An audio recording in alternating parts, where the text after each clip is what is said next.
Bismillahirrahmanirrahim.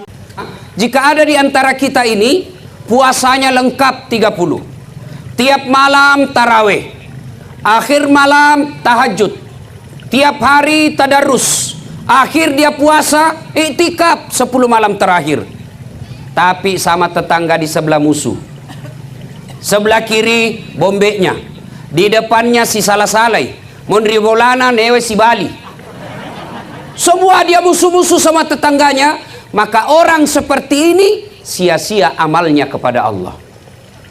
Bermusuhan, tetangga depan belakang. Apa biasa orang bermusuhan bertetangga? Apa sebabnya? Satu, musik. Tetangga punya tape baru, suka lagu dangdut. Tetangganya sakit gigi, lalu dia putar lagu dangdut yang tidak disuka tetangganya. Barangkali kita boleh berkata, radio-radioku, listrik-listrikku, saya bayar listrik, rumah-rumahku, saya mau kencang mau kecil urusan saya. Nah bilang tetangga tak, rumah-rumahku, pintu-pintuku, telinga-telingaku, kenapa musikmu masuk di telingaku? Coba, maka Bapak hargai tetangga, silakan mutar musik, tapi jangan mengganggu tetangga. Bisa jadi tetangga lagi sakit atau bertengkar, kita putar musik, itu membuat orang bisa bertengkar. Apalagi yang membuat kita bertengkar, bertetangga, apa? Pagar.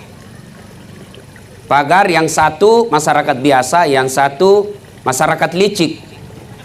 Bikin pagar kalasi, curang. Pertama patoknya di dalam. Pagarnya di dalam, di luar patoknya, pagarnya di dalam. 3 bulan kemudian dia perbaiki pagarnya, kayunya di luar. Berikutnya lagi, patoknya lagi di luar. 1 tahun bikin pagar, dia ambil tanahnya orang 1 jengkal.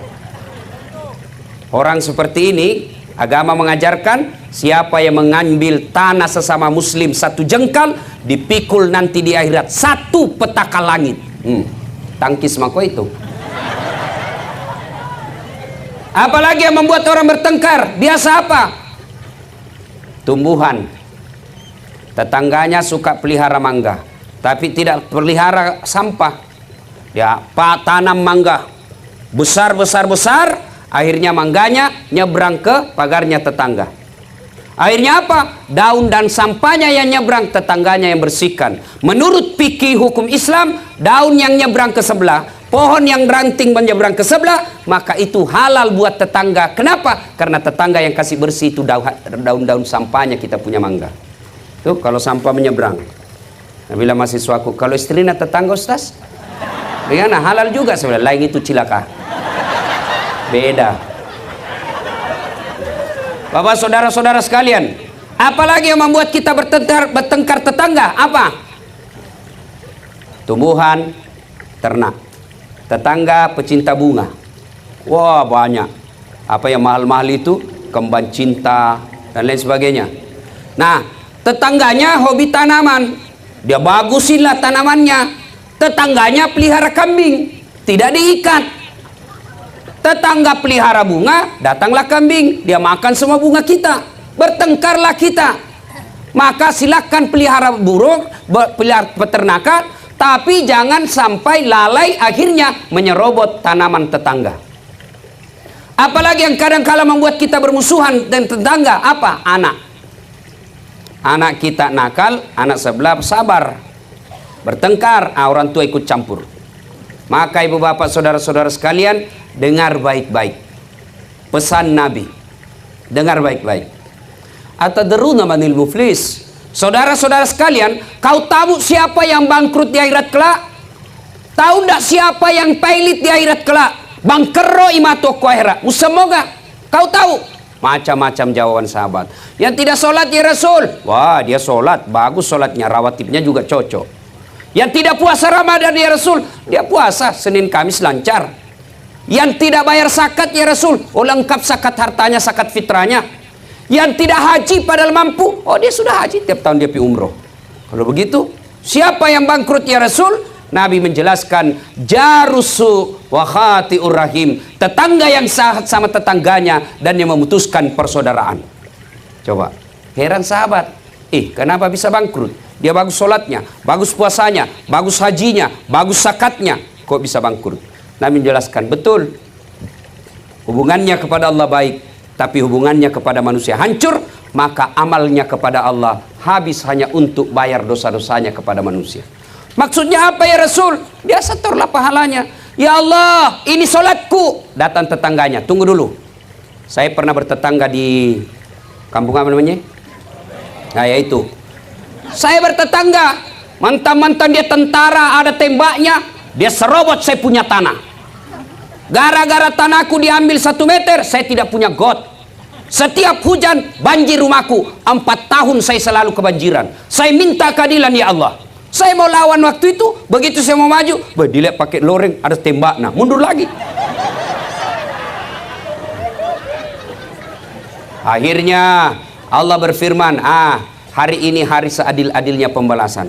Silakan kau ambil salatnya orang yang pernah ambil tanahmu.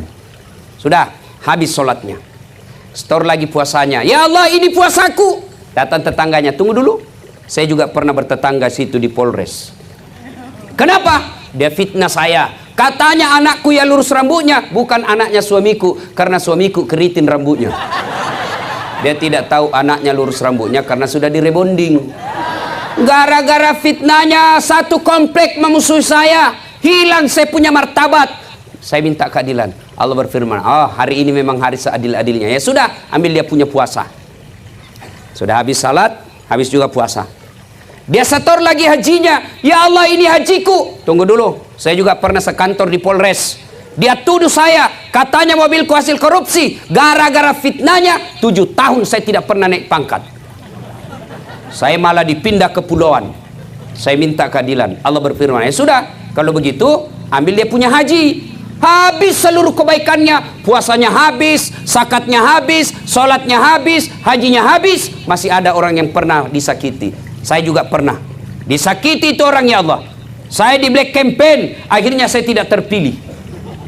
Saya difitnah kiri kanan, saya habis uang, tidak ada yang pilih saya gara-gara fitnahnya. Nah, sekarang saya minta keadilan.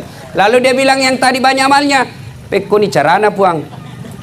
Bagaimana lagi caranya? Sudah habis amalku. Allah berfirman, sini adil, biar seberiji sarah ada balasannya. Apalagi Allah, habis amalku, apa saya mau bayar? Allah berfirman, kalau begitu ambil dosanya orang yang pernah kusakiti. Nauzubillah min zalik.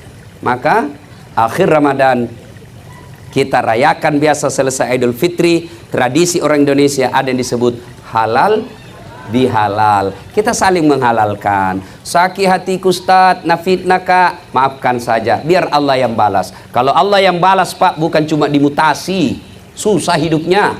Kalau kita balas, lapor ke polisi, sampai di polisi, atur damai, selesai. Tapi kalau Allah yang balas, sudah, tidak usah kita nak kasih ginjal, nak kasih mencret saja 2 minggu. Apa, masih bisa kita sosialisasi kalau mencret-mencret mungkin. Ustaz saja tidak bisa ceramah kalau sudah mencret-mencret. Begitu baru 10 menit mau keluar, tidak bisa lagi Pak ditahan. Coba, putus persaudaraan, hancur amal ibadah. Maka Ramadan hadir mempersaudarakan kita. Saya perjalanan tadi dari Donggala, saya singgah di satu masjid, lalu saya sampaikan selesai maghrib, saya ceramah, sampaikan inilah nikmatnya Islam. Kita di mana saja sampai masjid, tidak pilih kamu orang apa, kamu suku apa, kamu partai apa, kamu siapa kau pilih. Begitu kita masuk masjid, kita bersaudara.